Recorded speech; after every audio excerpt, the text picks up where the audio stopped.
वो धृतराष्ट्र कहते हैं, गौर कीजिए माताओं बहनों भाइयों बंधुओं,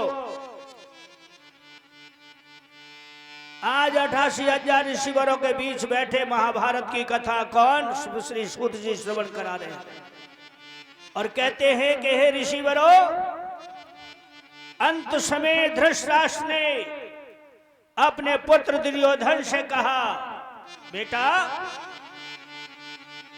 कि मान कही दुर्योधन बेटा तू व्यास सरोवर जइयो, वज्र काया होबे तेरी तू माँ की शरण में रहियो। अरे माँ की शरण में रहियो लाल मेरे, माँ की शरण में रहियो, वज्र काया होवे तेरी माँ की शरण में रहियो। और हे दुर्योधन, अभी इसी वक्त तू सीधा जा व्यास सरोवर, अरे पिंगला अमर करेगी तो को बेटा, पिंगला अमर करेगी तो को सुन ले तू रणबंका, पांचों पांडव मरे समर के बजे जीत को डंका। अरे बजे जीत को डंका लाल तेरो, बजे जीत को डंका, पांचों पांडव मरे समर में बजे जीत को डंका।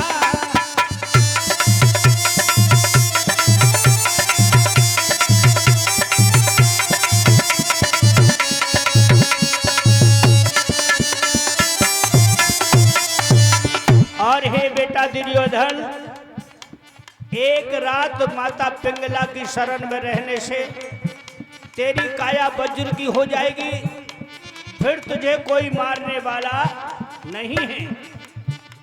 और हे सुन,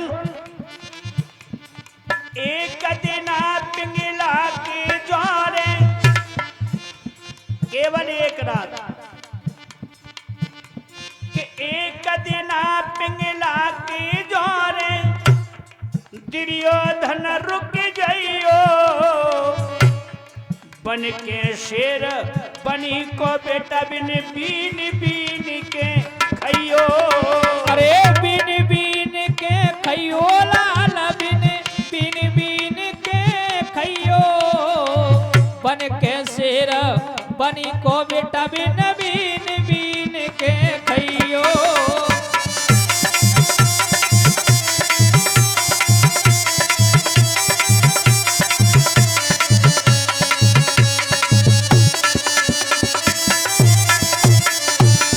इस तरह मेरे भागवत बंधुओं, दुर्योधन ने अपने पिता के मुख से ये बात सुनी तो मन ही मन प्रसन्न हो गया। बोले ठीक है पिताजी, ये बात तुम कहते हो, एक रात मेरे व्यास सरोवर रहने से मैं अमर हो जाऊंगा, तो फिर तो मैं पांचों पांडवों को अवश्य ही मार दूंगा। बोले हाँ बेटा, अभी इसी वक्त तू सीधा व्यास सरोवर चला जा। लेकिन हे माताओं बहनों भाइयों बुजुर्गों, भगवान कृष्ण घट घट के जाननहारे, वो जान चुके हैं, क्योंकि हर बात की राह उन पांडवों के लिए धर्म की राह पर चलना बताते थे। वह श्याम सुंदर जान चुके हैं, तो आज अपने पिता की बात मान करके दुर्योधन जा रहा है कहां, व्यास सरोवर। लेकिन मैया गंधारन चौखट पकड़ के खड़ी है देहरी की कि मेरा बेटा अभी मेरे पास ना आयो। हर माता को अपने पुत्र से मिलने की आस होती है, और जब तक वो अपने पुत्र से मिल नहीं लेती तब तक माता की आत्मा शांत नहीं होती। तो निकल के दुर्योधन माता के सामने होके जा रहा है, लेकिन माता की तरफ उसने मुड़ के भी नहीं देखा।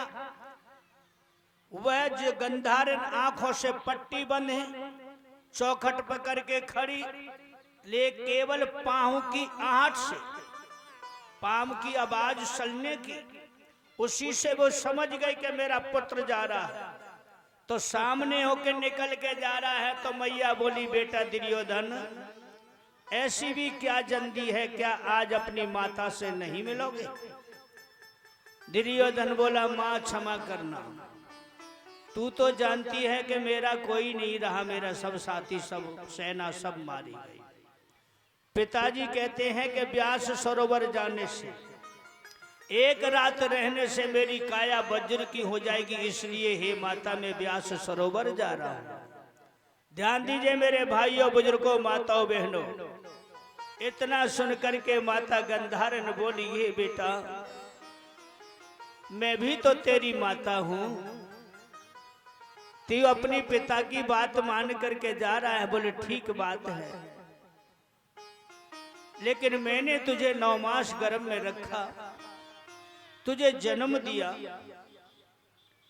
और मेरे 99 पुत्र मारे गए, उसके लिए भी मैंने अपनी छाती से पत्थर की शिला बांध लिया है। देख पट्टी खोल, मेरी आंखों में आंसू भी नहीं रहे। मैं चाहती हूं बेटा तू ही केवल एक जिंदा बना रहे, तो मेरी आस तुझसे लगी रही। दुर्योधन बोले, माता मुझे देर हो जाएगी, मैं जा रहा हूं। माता बोली, मेरी बात भी सुन ले।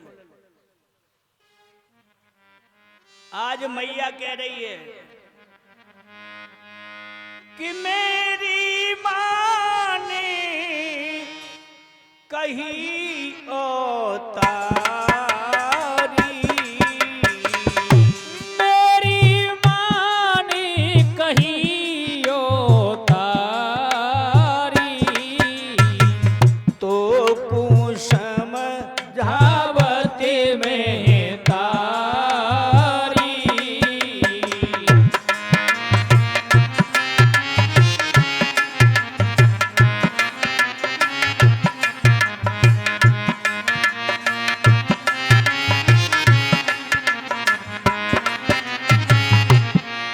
और हे बेटा दुर्योधन, आज ये तेरी मां तुझे अंतिम बार समझा रही है,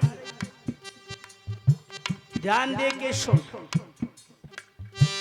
बाजुर का या हो मैं तेरी लाला, बाजुर का या हो मैं तेरी लाला, बाजुर का या हो होवे त्यारी, नंगो है के आओ बलधारी।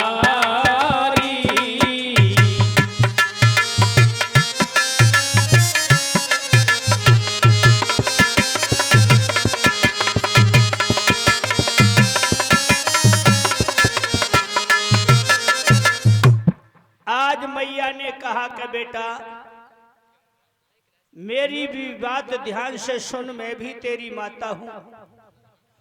मेरे कहने के अनुसार तू अभी इसी वक्त गंगा जा, गंगा, और गंगा में स्नान करना। स्नान करके वस्त्रहीन होकर के, नगिन होकर के, और मेरे सन्मुख आ जाना। दुर्योधन बोला, फिर क्या होगा मां?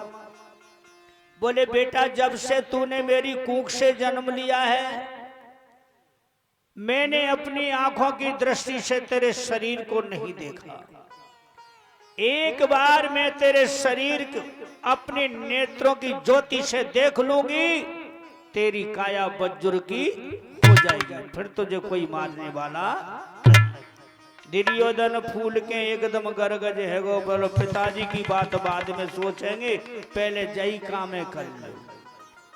लेकिन ध्यान दीजिए मेरे भागवत बंधुओं, रात्रि का समय सीधा गंगा पहुंचा, गंगा में स्नान किया, वस्त्रहीन होकर के नग्न अवस्था में अपनी माता के पास जा रहा है। लेकिन वो भक्त वत्सल कन्हैया ब्राह्मण का रूप धर के उसी क्षण उसी मार्ग में आके खड़े हो गए। बोलो कृष्णचंद्र भगवान की। जय हो। और जैसे जैसे आ रहा था, इधर उधर को देख रहा था, वो रात्रि में कोई देखे तो ना हो, तब तक तो भगवान ने टोक दी, ए भाई इस जंगल में, इस नगन अवस्था में तू कौन है और कहां जा रहा है? दुर्योधन सुनते ही वृक्ष की ओट से खड़ा हो गया, कुछ नहीं बोला। लेकिन वो तो भगवान है। जब दुर्योधन नहीं बोले तो बोले, भाई क्या तूने मैंने कहा सुना नहीं कि नंगो है के फिर रहो, शर्म न आवे तो। अरे नंगो है के फिर रहो, शर्म न आवे तो। अरे कहा तुम्हारो नाम है, सत्य बताए दे मो। अरे कहा तुम्हारो नाम है, सत्य बताए दे मोय। ए भाई तू इस साल में घूम रहा है, तू कौन है, कहाँ का रहने वाला, क्या नाम?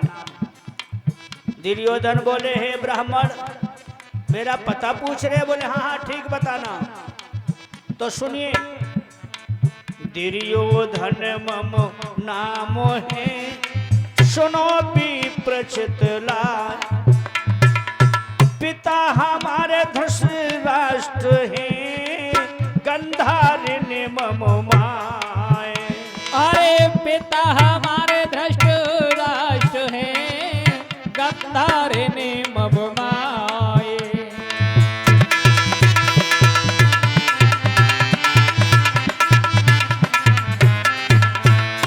जैसे ही दुर्योधन ने अपनो परिचय दिया, भगवान ताली पीट के जोर जोर से हंसने लगे। अरे राम राम राम, छी छी छी छी छी, तुम तो युवराज हो, राजा के पुत्र हो, और तुम्हें ऐसी का जरूरत पड़ी सो नंगे है कि तुम जा रहे हो। बोले, हे ब्राह्मण मेरी माता कहती है कि तुम नग्न होकर के गंगा स्नान करके मेरे सन्मुख आ जाओगे, मेरी दृष्टि पड़ने से काया वज्र की हो जाएगी, इसलिए मैं माता के पास जा रहा हूँ। भगवान कृष्ण बोले, अरे राम राम, छी छी छी छी छी, धिक्कार है तुम्हारे लिए, तुम्हारी माता ने कह दिया तुम चल दिए। कुछ लोग लाज भी होती है, ये श्याम सुंदर कह रहे हैं परिषद जी के सुन ले भूप बलधारी, के सुन ले भूप बलधारी, पहन ले जांगिया बन के पात को।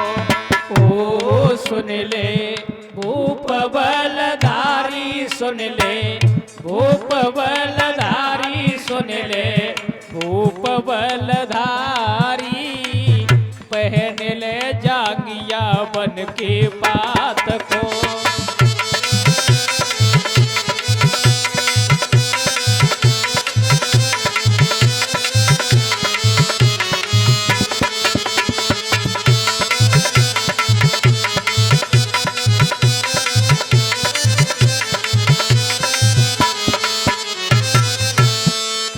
भगवान कन्हैया दुर्योधन को युक्ति बता रहे हैं। परिषद जी, माताओं बहनों भाई बंधु, ऐसे नहीं तो अरे कुछ लोग लाज तो कर ले, पहने जांगिया पर्दे माता बजुर्तन है जावे। अरे पहने जांगिया वरदे माता वज्रतन जावे। पहने जांगिया पर्दे मैया बजुर्तन है जावे। अरे पहने जांगिया वरदे माता वज्रतन जावे। अरे नंगो है के जो तू जावे, नंगो है के जो तू जावे, गोर न रख कू पावे। पतिव्रता मैया है तुम्हारी पहन ले जांगिया बन की मात को। ओ सुन ले भूप बलधारी, सुन ले भूप बलधारी, सुन ले भूप बलधारी। पहन ले जांगिया बन की बात को।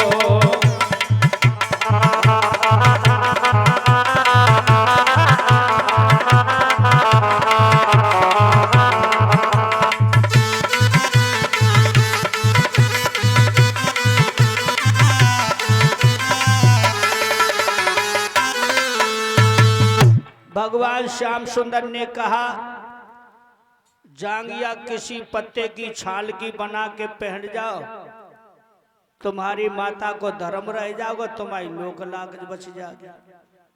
और भैया कहने को काम मेरो, करबे को काम तुम्हारो, करो तो ठीक है, न करो तो ठीक है, मैं तो चलो।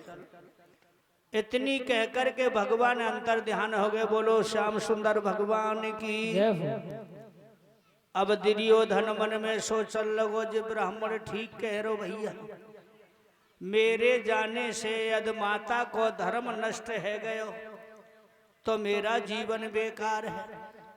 अब है चलो चलो जा रो है तो देखो बाने केरा को पेड़ खड़े हो, बड़े बड़े पत्ता केरा के लहराए रहे। वाने कही जे अच्छो समय बढ़िया से एक पत्ता झटको और बाको जांगिया बना के लपेट करके अपनी माता गंधारिन के सामने जाके खड़ो है गयो। मैया बोली तुम आ गए? हाँ मैया मैं आ गो। तो बेटा कोई वस्त्र तो नहीं है शरीर पे? नहीं माता मैं नग्न हूँ। गंगा स्नान करके आए हो? बोले हाँ मैया स्नान करके आए हो। तो बेटा झूठ तो नहीं बोल रहे हो? बोले मैं तुमसे झूठ बोलूंगा? ध्यान दीजिए मेरी माता बहनों मेरे भाइयों, कि पट्टी खोली मात ने, देख मात गई रो, और ये काल जांगिया बन गयो सुखों ने दे दई तो। अरे बेटा मैंने तू समझा करके भेजा था, लेकिन अंत समय भी तू आज मुझसे झूठ बोल गया। मेरा जो एक सपना था वो मैंने समो के रखा था, आज वह सपना भी मेरा टूट गया। के सूरत देख आज मेरे लाला, मेरे नैनन बरसे पानी,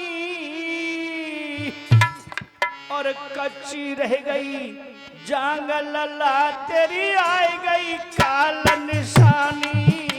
अरे आई गई काल निशानी लाला तेरी आई गई काल निशानी, कच्ची रह गई जांग लला तेरी आई गई काल निशानी।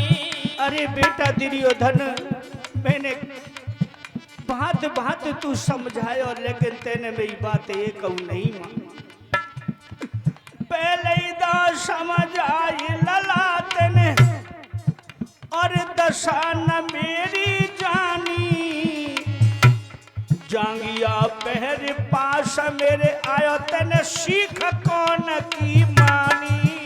अरे सीख कौन की मानी लाला तेने सीख कौन की मानी। जांगिया पहने पास मेरे आयो तेने सीख कौन की मानी। वो जी बता दे तो जांगिया पैरी में किसी का कौन है दे दे। हे मैया, मैं जब आ रहा था तो रास्ते में मुझे एक ब्राह्मण मिल गया। ब्राह्मण? हाँ। फिर उन्होंने मुझसे पूछा कि तुम कौन हो। मैंने अपना परिचय उनको दिया तो एकदम से वो नाराज हो गए मैया। वो बोले तू इस हाल में जाएगा, तेरी माता का धर्म नष्ट हो जाएगा, तू 7 जन्म नरक गोड़े हो। इसलिए हे माता, मैं जांगिया पहन करके आया हूं। मैया गंधारन बोली, ओ लाला,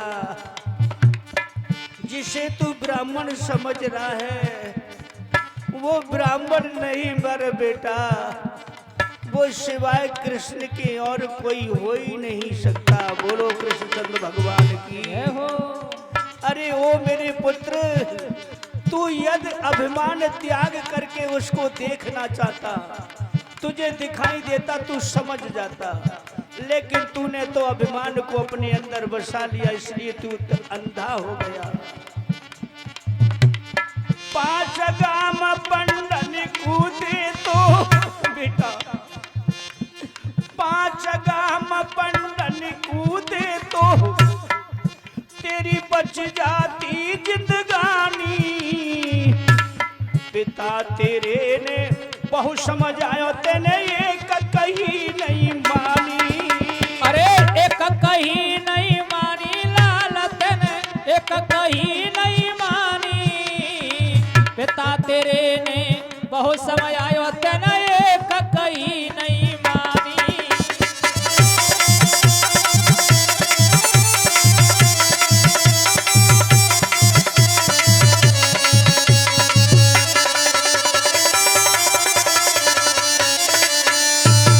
बोलिए कृष्णचंद्र भगवान की जय हो।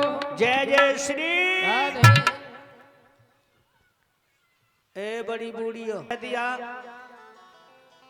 कि बेटा, जहां तक मेरी नजर पड़ी तहां तक तेरा शरीर वज्र का हो चुका है, तेरी जंगा ही कच्ची रह गई।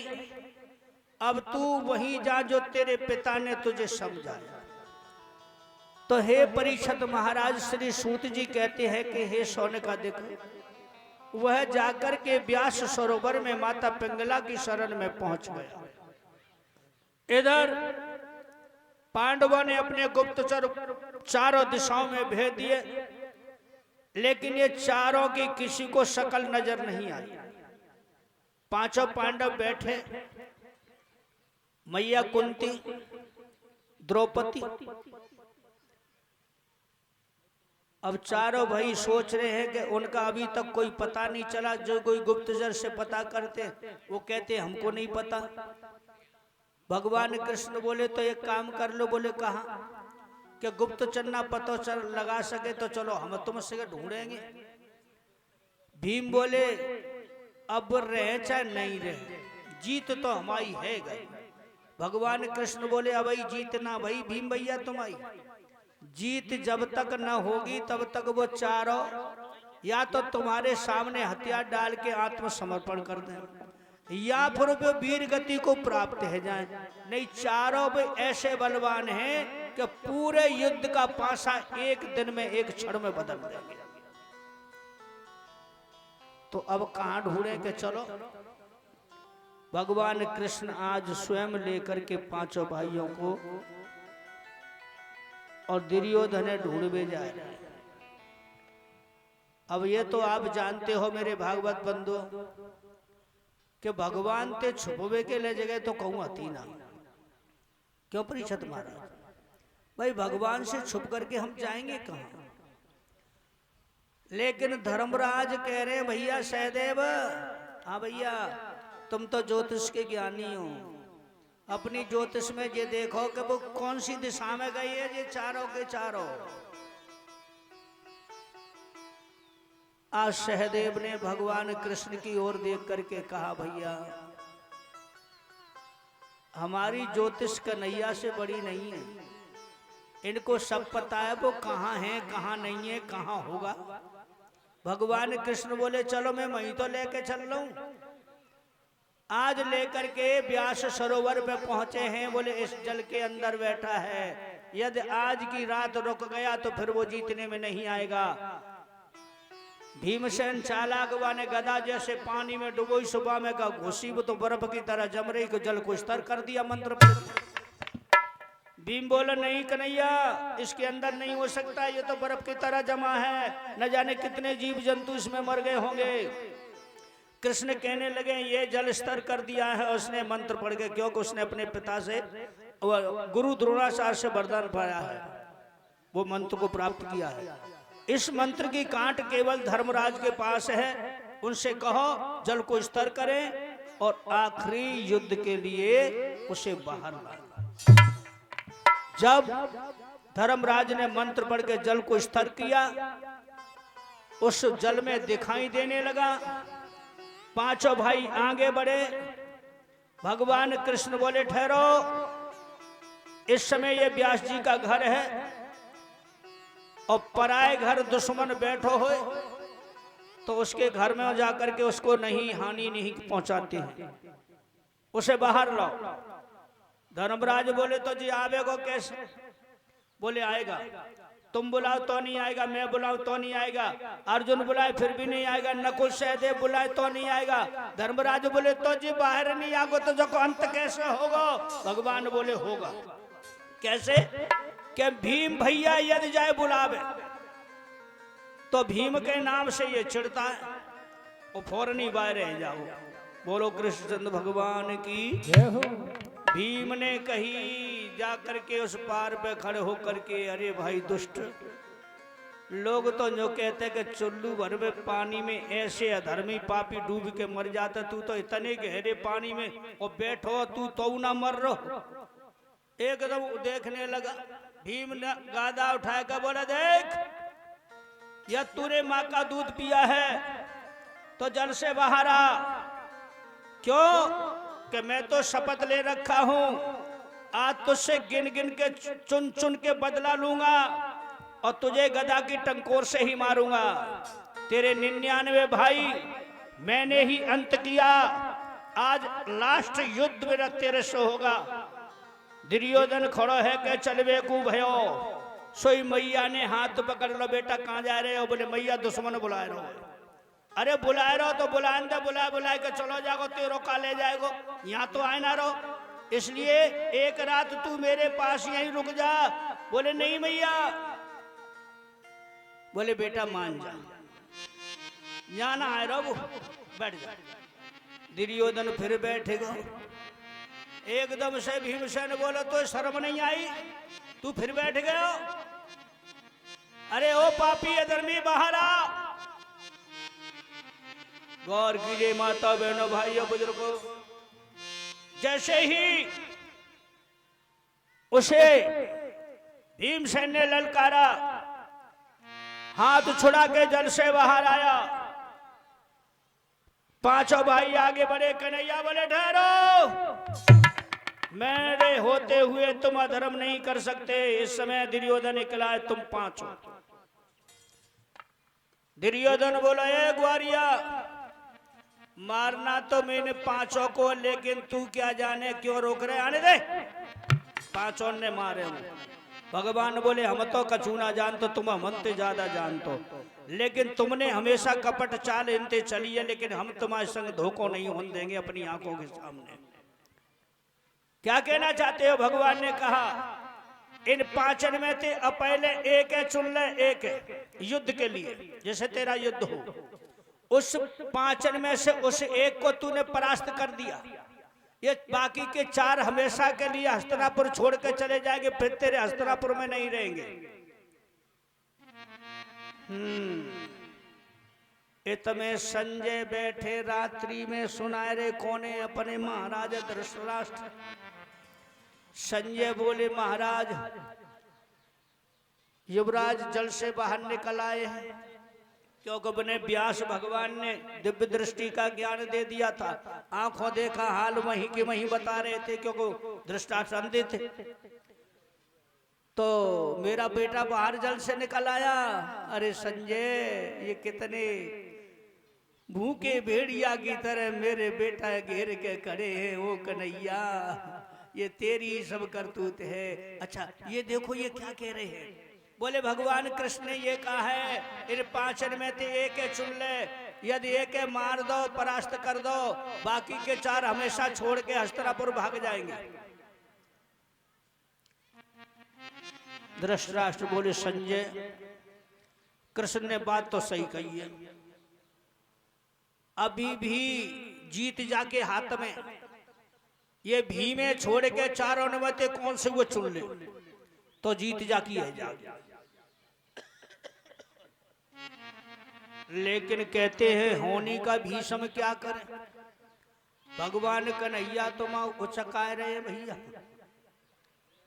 जिसके ऊपर भगवान का पंजा है उसका कौन क्या बिगाड़ सकता है?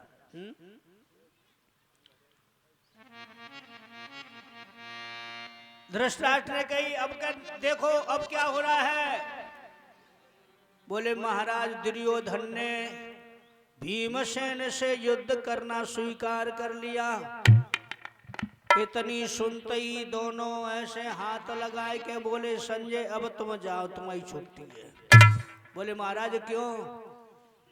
कि जब रथ ही न रहेगो तो सारथी को मैं क्या करेंगो, इसलिए अब तो तुम जाओ।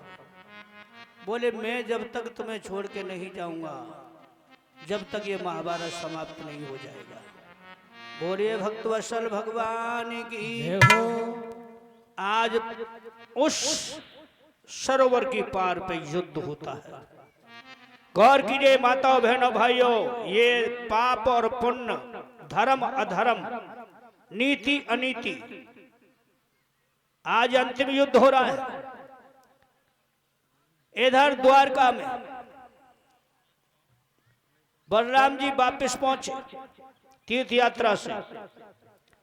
दरवाजे पर नारद जी मिले। नारद जी ने दंडवत किया। बलराम ने पूछा, कहो किसकी जीत हुई, किसकी हार हुई? बोले महाराज जीत तो पांडवन की भई, हार कौरवन की। आज अंत में युद्ध हो रहा है, किसका हो रहा है? बोले भीम और दुर्योधन को। इतनी सुनते ही नाराज हो गए। क्या बोले नारद, युद्ध कौन करा रहा है? बोले कन्हैया करा रहे हैं। तो इस युद्ध को रुकवाओ। बोले मेरे बस को ना है, मैं कैसे रोकूं, या तो तुम ही जानो। तो आज बलराम जी वहां सरोवर पे पहुंचे। कृष्ण जाकर के जेठ भर के मिले, लेकिन वहां शेष की अवतारी में क्रोध बहुत ज्यादा।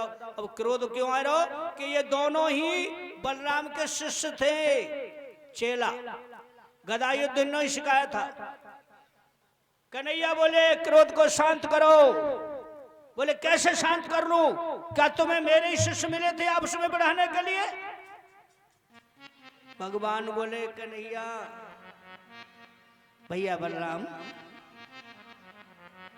ये मैं जानता हूं कि तुम्हारे शिष्य हैं, मेरे भी ये दुश्मन नहीं है, लेकिन इन पांडवों के साथ तुम्हारे इस शिष्य दुर्योधन ने जन्म से लेकर के अब तक क्या नहीं किया। मैंने तो कभी तुमको नहीं टोका, लेकिन युद्ध होने से पहले दोनों को भेजा था अर्जुन दुर्योधन को तुम्हारे पास, लेकिन तुमने साफ इनकार कर दिया। मैं दोनों भाइयों के बीच किसी का पक्ष नहीं लूंगा। पहले तीर्थ यात्रा के लिए चले गए, अब नहीं देखना चाहते हो तो द्वारका चले जाओ। बोलिए कृष्णचंद्र भगवान की। बलराम जी बोले ठीक कहते हो। बलराम को ध्यान आया कि हमने धर्म की रक्षा करने के लिए अवतार ले हो, और हम आज इस अंतिम युद्ध को रुकवा रहे। बोले कृष्ण, अब तो युद्ध होना ही चाहिए। बोलिए कृष्ण बलराम की।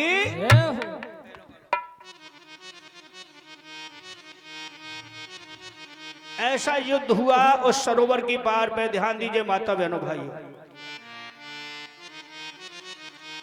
घमासान युद्ध होना है। दोनों बलवान हैं, कोई किसी से कम नहीं है। शरीर बज्जुर का है, केवल जंगा कच्ची है।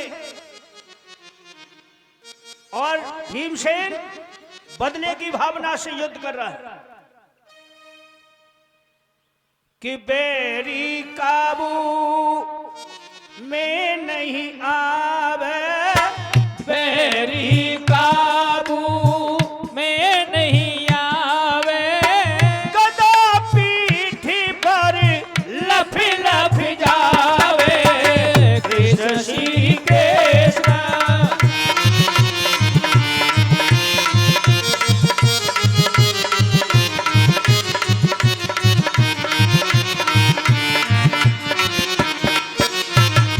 आज ध्यान दीजिए,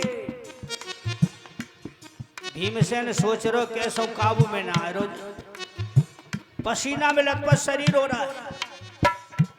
अब भगवान कन्हैया बहुत देर देखत देखत है गई।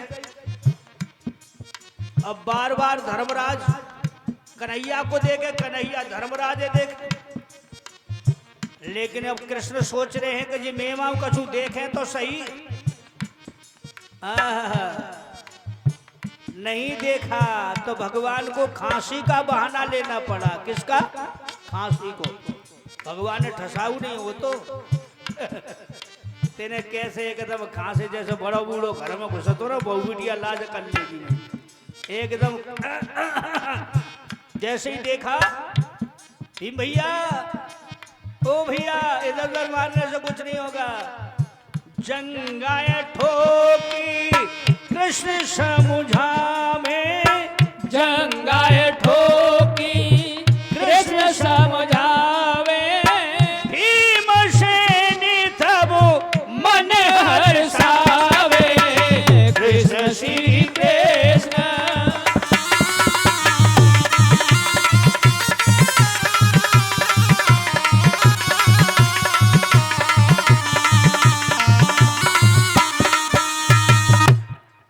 भगवान कन्हैया ने जैसे ही इशारो करो भीमकू के एते उते मारवे ते कछु नहीं होगा, मानो है तो जंगा में मार। बोलिए कृष्णचंद्र भगवान की जय हो। भीमसेन एकदम समझ गयो, बोले ठीक कह रहे हो कि भीमसेन ने गदा भूप के जंगा मेरे मारी।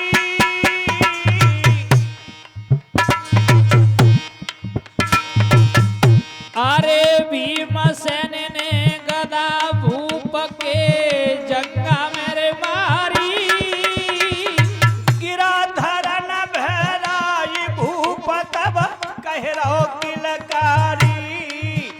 अरे गिरो धरन भैराई भूप तब कह रो किलकारी। एक ही गदा का प्रहार कमर से नीचे हुआ, दोनों ही जंगा टूट गए, धरती में गिर पड़ो। अब तो भीमसेन ने दूसरी गदा उठाई, धरती में नीचे साहस करता उठने का, लेकिन कमर टूट गई। वो कह रहा है भीम रुक जा। अरे वीर नहीं जानेंगो तो सो, अरे वीर नहीं जानेंगो तो सो, जंगा में मारी गदा के घटी आई कर दीनी मोशो। जंगा में मारी गदा की घटी आई कर दीनी मोशो। आज दुर्योधन कह रहे तेने धर्म के विरुद्ध युद्ध किया है, तूने मेरी कमर से नीचे प्रहार किया है, तूने मेरे साथ छल किया, धोखा किया। भीमसेन बोलो आज याद आई है तो, अरे भैया तू तो हमारे संग बचपन से ही छल करती आए रहो, हमने तो तोते कछु कही ना, अब तो याद आ रही है। क्या हुआ गौर कीजिए माता बहनों। भीमसेन ने क्रोध में आके कहा, अरे दुष्ट, अरे भीम के सुन ले बलधारी। अरे भीम कहे सुन ले बलधारी, जंगा से मेरा पैर द्रौपदी जंगा बैठारी। जंगा से ही मेरो पैर द्रौपदी जंगा बैठारी। अरे टूट गई जंगा राजा की, अरे टूट गई जंगा राजा की। अरे बोले कृष्ण मरो है राजा सुख दुख छाया की। अरे बोले कृष्ण मरो है राजा सुख दुख छाया की। आज लहूलुहान हो गया। भीमसेन ने कहा दुष्ट, जब द्रौपदी का वस्त्र हरण हो रहा था, मैंने भरे दरबार में तेरी जंगा तोड़ने का नियम किया था, प्रण किया था, याद है? तेरी जंगा से ही मुझे बैर था। भगवान बोले भीम भैया अब आ जाओ, इतने आ जाओ। भीम बोलो भाई मरो तो है ना जी, शिशक रहो। बोले ऐसे ऐसा ही छोड़ दो, हमारे पास आ जाओ। व्यास सरोवर छोड़ गए सब हतनापुर भाई। अरे द्रोणाचार्य को पुत्र अश्वत्थामा वह आई।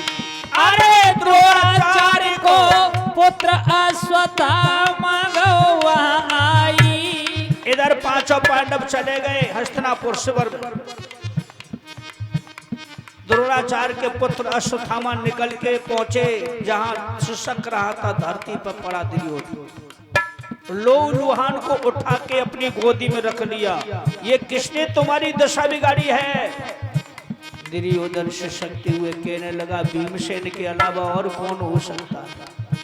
उसने ही मेरा बेहाल कर दिया। तुमको तो पता है गदा का युद्ध होता है कमर से ऊपर प्रहार करना, लेकिन उसने धोखे से मेरी कमर से नीचे प्रहार किया है। अरे मित्र, ये पांडव बड़े धोखेबाज हैं, और धोखा तो मेरे पिता के साथ भी किया था। आज तुम मुझे सेनापति का पद दे दो तो मैं पांचों पांडवों का शीश सोते हुए का काट के तुम्हारे चरणों में डाल दूंगा।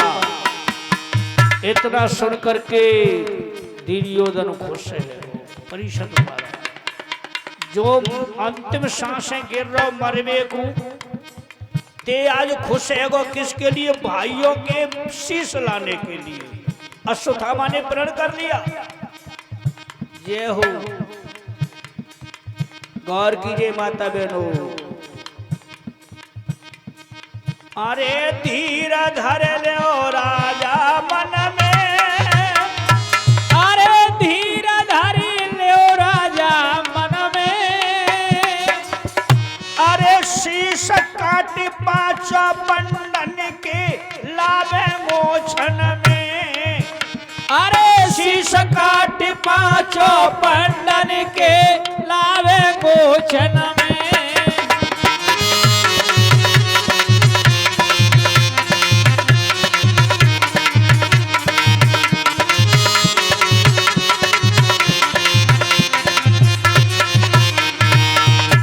आज इस तरह सेनापति का पद दे दिया है उस सिसकते हुए दुर्योधन ने अश्वत्थामा को। अश्वत्थामा ने प्रण कर लिया पांचों पांडवों को मारने के लिए। भगवान कन्हैया समझ गए कि अश्वत्थामा ने प्रण कर लिया है,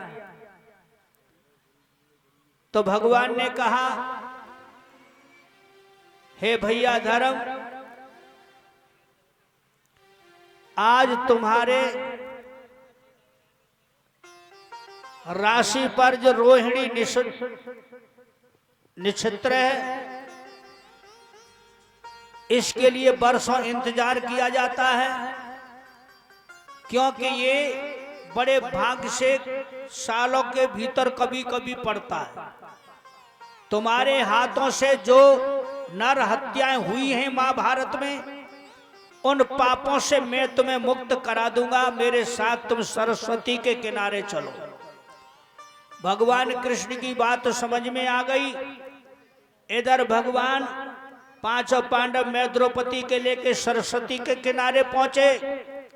इधर अश्वत्थामा प्रण करके जा रहा है, जिसके साथ में कृतवर्मा, कृपाचार्य और ये तीनों अश्वत्थामा ये भी थे। तब अश्वत्थामा जब पहुंचे हैं शिविर पर, तो पहरेदार खुशी मना रहे थे। रात्रि का समय था। जिस शिविर में पांचों पांडव सोते थे, उस शिविर में द्रौपदी के पांचों पुत्र सो रहे हैं।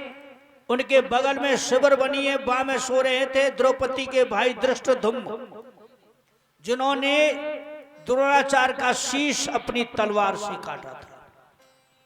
लेकिन ये कोई सोच नहीं सकता था कि अचानक इतना बड़ा रात्रि में धोखा होगा।